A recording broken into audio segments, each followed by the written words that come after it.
Match found. Trapped amid unfamiliar trees. One of the most unexpectedly harrowing examples of passing a forest point of no return comes from The Sopranos, of all things. Late into the third season, two mobsters confidently venture out into the barrens to dispose of bodies, realizing how lost they've become until, predictably, far too late. What follows is a kind of rapid devolving, the two criminals falling apart as a lifetime of experiences in an urban environment prove utterly useless against the simple reality of the wilderness. It feels like a testament to the enduring power of nature that a realistic, city-based crime show had a spooky forest episode, and it works. Because while genres and mediums shift, the fear of wandering too deep into the woods has never left us. Indeed, forests have continued to loom in our minds. Son of a fucking bitch, dude.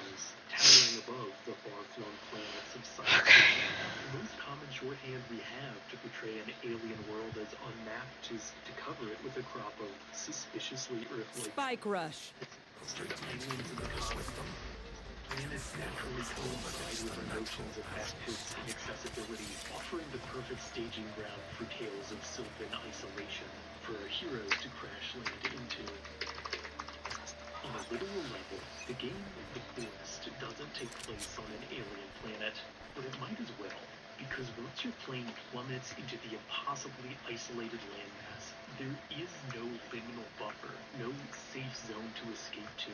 The entire map is past the point of Planting B. with no walls Spike planted. and with stalks in the woods. As the Blair Witch Project abysses, there are capital M monsters in the forest, twisted amalgams of body parts that blend into the branches, and I swear, even though both games in the franchise are fairly popular, I completely focus on the monster-centric series, so you can imagine my shock when I realized my past was not just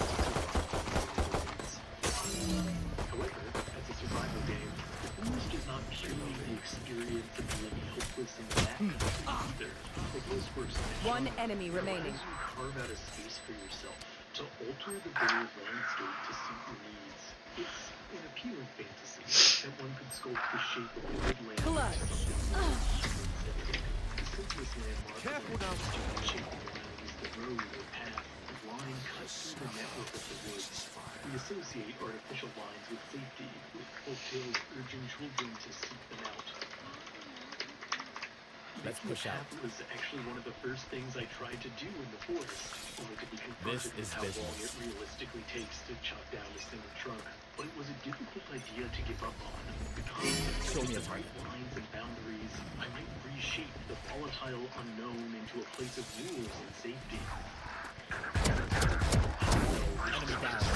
Truly protect us is a question that bleeds onto every frame of the Colombian stop-motion film of The Wolf House.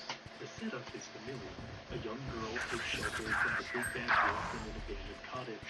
What isn't familiar is that the film is painted a frame at a time onto the walls of the cottage itself. Okay. Hyper-aware of the harsh divisions between the interior and the ways beyond. And that's before those walls start closing in. The girl is further sequestered from the environment by two fairy tale pigs that call the cottage home, and a man she never again ventured into the wood. 30 The forest seconds is left. referenced constantly throughout the film.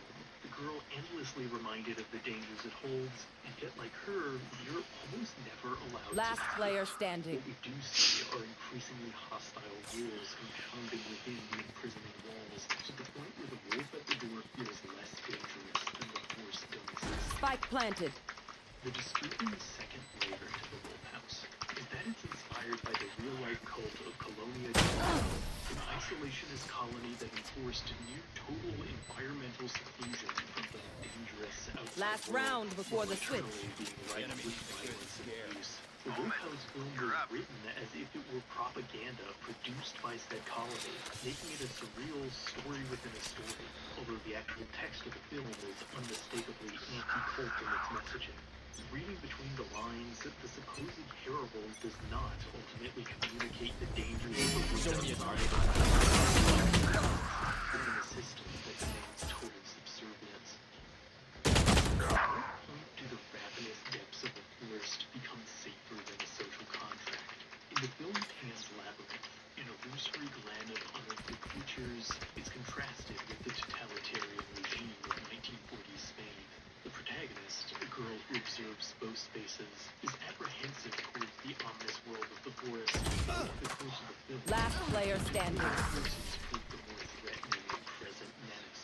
The fantastical otherworld may be fearsome Prepare for hellfire! legitimately Switching dangerous, sides. but it can't hope Match to point. match the consistent cruelty of routine authoritarianism. The green places of Pan's Labyrinth may not be the same sanitized image of nature that certain fairy tales promise. They are wild and potentially voracious, but the film suggests there are complexities to even the darkest woodland. How frightening the digestive potential of a forest feels depends almost entirely on the metaphor you apply to it. Stories depicting the grandeur of the woods often turn to allegories of connectivity, discussing how all things within a forest are connected, even in death. There are legitimate truths behind such metaphors. Pando, Latin for eye spread, is the name of the world's largest tree, a quaking aspen that spans over 100 acres. Though above ground, Pando stems resemble separate trunks, below the soil, the entire grove is a single 10,000-year-old clonal organism. And depending on your definition, many forests act as similar superorganisms. But a human corpse becoming part of such a network can ironically enough be a somewhat difficult concept to swallow. You may have heard of theropods, anxious Defenders hoppers that win. trees grow from only on the bottom and side. In theory, it is a beautiful method of sprouting life from death. And in practice, I'd understand if someone might struggle with this compostable. Individuals have a history of wanting their bodies, their essence, to be preserved, wanting not to feed a forest, but to have the same longevity as a forest itself. When I think of the endurance of trees and the fleetingness of humanity, I think of, don't laugh, the steam gardens of Super Mario Odyssey. Here, a towering forest is tended to by decaying robots, their design resembling a machine in silent running. Set in the distant future, silent running follows the world's last forest as it hurtles in a space station out into the void to live as an ageless reminder of an Earth headed for extinction. The forests of the steam gardens feel similarly eternal, something that will keep growing long after the flesh of humans and metal of machines have decayed away. I think of the lifetimes preserved within the 1,000 rings of a giant sequoia slab of the Arizona state, cut from a tree older than the French Revolution, the Aztec Empire, the fall of Rome. We will be outlasted no matter our method of burial. On a long enough scale, there is no such thing as a permanent embalming, not for humans. Eventually, the roots will find us. Eventually, there will be nothing left. Surrendering to the incremental hopelessness the woods can instill, the one true monster in Over the Garden Wall, an idea defined by the